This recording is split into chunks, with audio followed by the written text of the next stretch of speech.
Bonjour Mesdames et Messieurs, bienvenue dans ce 6h30. Le vice-président de la République, Daniel Kablan-Duncan, est rentré hier soir de Paris aux environs de 19h. Daniel Kablan-Duncan y était pour représenter le président Alassane Ouattara au 17e Forum économique international sur l'Afrique. En marge de cette rencontre de très haut niveau, le vice-président de la République a échangé avec plusieurs personnalités présentes à ce forum. Nous y reviendrons bien sûr dans nos prochains journaux. Le Premier ministre Amadou Gon Coulibaly a présidé hier vendredi la cérémonie de signature du programme de conversion de dette en projet de développement entre la République de Côte d'Ivoire et le Royaume d'Espagne. L'objectif de cet accord est de contribuer au développement économique et social de la Côte d'Ivoire. Les précisions d'Herman Guivet. Signature d'un accord entre la République de Côte d'Ivoire et le Royaume d'Espagne. Par la signature de cet accord, les deux pays viennent de convenir de l'adoption d'un programme de conversion de dette en projet de développement d'un montant total de 67,3 milliards de francs CFA. Une signature de convention qui s'inscrit dans le cadre de la lutte contre la pauvreté et l'amélioration des conditions de vie des populations. L'objet de l'accord de conversion de dette entre nos deux parties est de contribuer au développement économique et social de la Côte d'Ivoire par une transformation des créances dues à l'Espagne en projets d'investissement, principalement dans les secteurs de l'énergie et de l'eau en Côte d'Ivoire. Il s'agira en l'occurrence d'améliorer la desserte en services d'eau potable et d'électricité dans le quartier d'Abobo, conformément au plan d'urgence décidé par son Excellence M. Alassane Ouattara, président de la République, à travers notamment des travaux de réhabilitation et de renforcement de capacités de distribution et de réseau, ainsi que l'appui aux branchements sociaux. Signature qui contribue également au raffermissement des relations de coopération entre le Royaume d'Espagne et la Côte d'Ivoire. L'accord sur la conversion de la dette ouvre une nouvelle étape pour les échanges économiques et commerciaux entre les deux pays et fait preuve de l'engagement du gouvernement espagnol avec les objectifs de développement du gouvernement ivoirien. L'accord du PCD est donc une fenêtre d'opportunité et un catalyseur des relations commerciales et financières entre les deux pays. Comment s'effectuera ce mécanisme? La Côte d'Ivoire rembourse sa dette directement dans un fonds logé à Abidjan, suivant un échéancier prédéfini. Une fois le remboursement constaté, l'Espagne annulera progressivement la dette ivoirienne dans ses livres à hauteur de 39,92% de 2017 à 2020 et 60,08% de 2020 à 2035.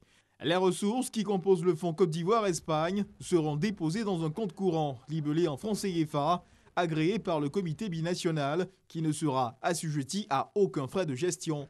Le programme s'étendra du 31 octobre 2017 au 31 décembre 2020. Le forum des premières dames de la CEDEAO a pris fin jeudi dernier à Niamey. La première dame de Côte d'Ivoire, Dominique Ouattara, a séjourné dans la capitale nigérienne. La rencontre a porté sur la lutte contre les fistules obstétricales. Les premières dames d'Afrique ont bénéficié du soutien des présidents Issoufou Mahamadou et Faure Gnassingbé. Abiba Dambélé Saoué. Au cours de la cérémonie solennelle au palais des congrès de Niamey, les premières dames ont reçu le soutien des présidents Issoufou Mahamadou de la République du Niger et Faure Gnassingbé, président de la République du Togo et président en exercice de la CEDEAO. Les épouses des chefs d'État se sont engagées à lutter pour l'éradication de la fistule obstétricale en Afrique de l'Ouest et contre les mutilations génitales féminines et l'impact des violences basées sur le genre sur les femmes et les jeunes filles en Afrique de l'Ouest. La première dame de Côte d'Ivoire, Dominique Ouattara, a expliqué aux autres premières dames et aux délégations ministérielles la volonté de la Côte d'Ivoire d'arriver à bout de la fistule obstétricale. Dans une déclaration commune, les premières dames de l'espace CEDEAO ont fait 6 propositions pour l'élimination de la fistule obstétricale. Je viens de passer 24 heures au Niger à l'invitation de ma sœur, Madame Malika Issoufou.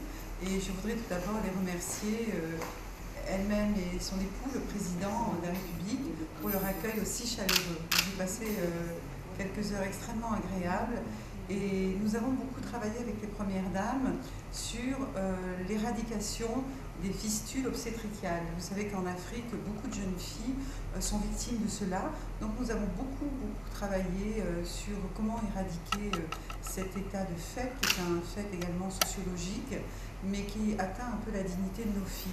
Par ailleurs, les épouses des chefs d'État se sont donné rendez-vous à Abidjan du 16 au 18 octobre 2017 pour plancher sur la lutte contre la traite, l'exploitation et le travail des enfants, en vue du renforcement des systèmes de protection de l'enfant contre les violences, les abus et l'exploitation. Ici, en Côte d'Ivoire, le paiement de la facture SODECI se fera maintenant tous les 2 mois et non 3 mois selon le gouvernement. Une mesure loin de satisfaire les populations. Quelles sont les raisons de leur mécontentement et les implications de cette nouvelle mesure? Les détails avec Ami Sissoko. C'est un dossier. 2 mois et plus 3. C'est désormais la fréquence à laquelle les factures d'eau seront soumises aux populations ivoiriennes. La mesure qui entre en vigueur dès janvier 2018 a été prise en Conseil des ministres le 2 août dernier. Au titre du ministère des Infrastructures économiques, le Conseil a adopté une communication relative à l'accès à l'eau potable à un coût abordable pour tous dans le cadre de la lutte contre la vie chère et dans le cadre du projet dénommé Eau pour tous. Ce programme inclut, outre la réalisation d'infrastructures, la réhabilitation d'infrastructures, la mise en œuvre d'un certain nombre de décisions concernant par exemple la fréquence de facturation des consommations d'eau qui va passer de 3 mois à 2 mois, intercalée avec les factures d'électricité. Payer désormais sa facture d'eau tous les 2 mois, ce choix du gouvernement ivoirien est loin de faire l'unanimité. Les réactions divergent du côté des populations. Si certains sont surpris de l'apprendre, d'autres trouvent la pilule difficile à avaler. On a été un peu surpris, mais bon, je peux dire qu'on peut faire avec parce que nous, on ne peut pas changer la décision des autorités. Sinon qu'avec les 3 mois, c'était encore mieux. Les Ivoiriens sont habitués à payer une facture d'eau à 3 mois, puisqu'il y a la facture de courant qui est là, qui fait 2 mois. Donc on ne peut pas nous dire aujourd'hui qu'on va payer une facture d'eau dans 2 mois. C'est seulement à la télé qu'on nous avait appris, on s'attendait peut-être à une baisse du tarif. Et ça a des effets quand même, je veux dire, un peu compliqués sur nous. Ce n'est pas une bonne affaire pour les consommateurs. Quand il lit la facture, au niveau des taxes, ça va faire un plus pour le consommateur. Les taxes qu'on payait pour 3 mois, désormais on va le payer pour 2 mois. Passé de 3 à 2 mois, les confédérations des consommateurs ne manquent pas de s'interroger sur l'opportunité de cette décision au moment où le gouvernement met en œuvre sa politique de lutte contre la cherté de la vie.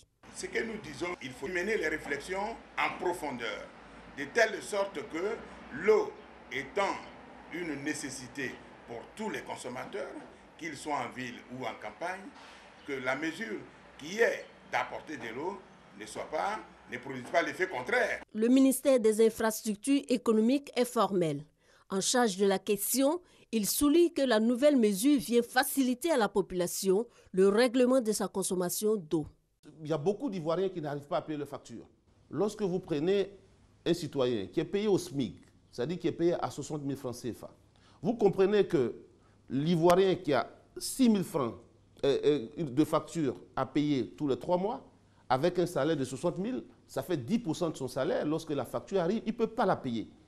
On va alterner tous les mois. Si ce mois, vous avez payé la facture de CIE, le mois d'après, vous payez la facture de SODECI. C'est simplement pour pouvoir alterner que nous avons adopté la périodicité de 2 mois. Face à ceux qui estiment que cette décision n'est qu'une autre façon malicieuse d'augmenter les taxes sur les factures, le ministre Amédée Kofi Kwaku rassure. Quand vous avez 6 000 francs à payer, dans les 6 000 francs à payer tous les 3 mois, il y a l'ensemble des taxes qui sont incluses là-dedans. Donc, ce n'est pas que les taxes d'assainissement vont être sorties.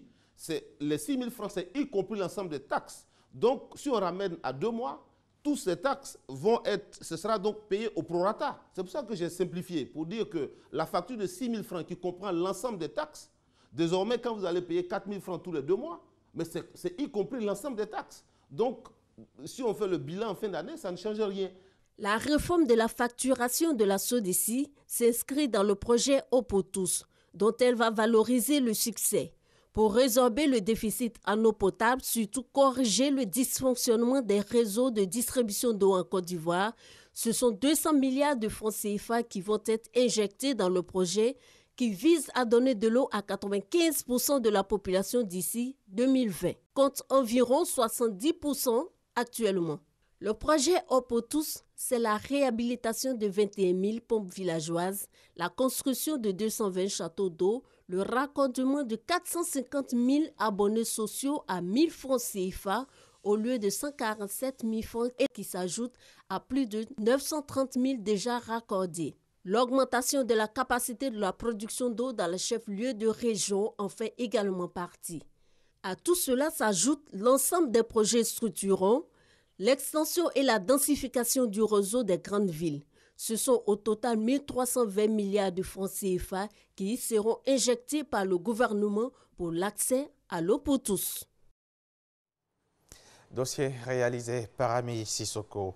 Hier, vendredi 6 octobre 2017, le ministère de la Santé et de l'Hygiène publique, avec l'appui du ministère de l'Intérieur et de la Sécurité, a procédé à la saisie et destruction des médicaments illicites vendus illégalement dans le marché de Roxy à Adjamé.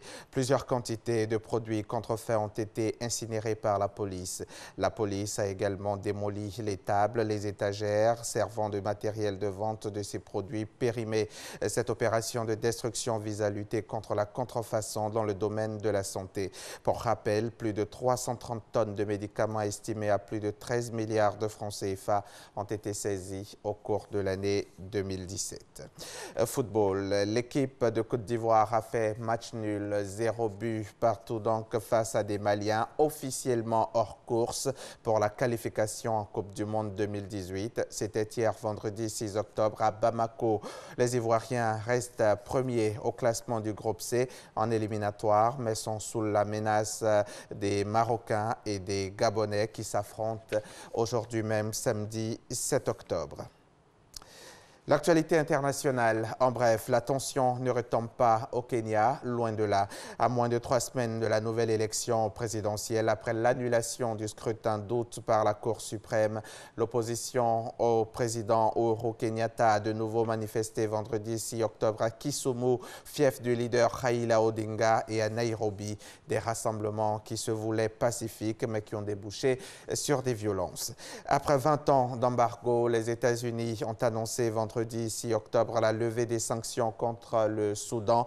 La décision était attendue puisque les deux pays avaient apaisé leurs relations depuis le début de l'année. Les échanges commerciaux et la coopération stratégique pourraient ainsi se développer, même si Khartoum n'a pas encore réglé tous ses problèmes internes. Le Soudan reste d'ailleurs toujours sous le coup d'un embargo sur les armes imposé par le Conseil de sécurité de l'ONU après le conflit au Darfour. Et puis, pour terminer, des limogeages en série au Tchad, dans le nord du pays, où le président est en visite depuis le début de la semaine.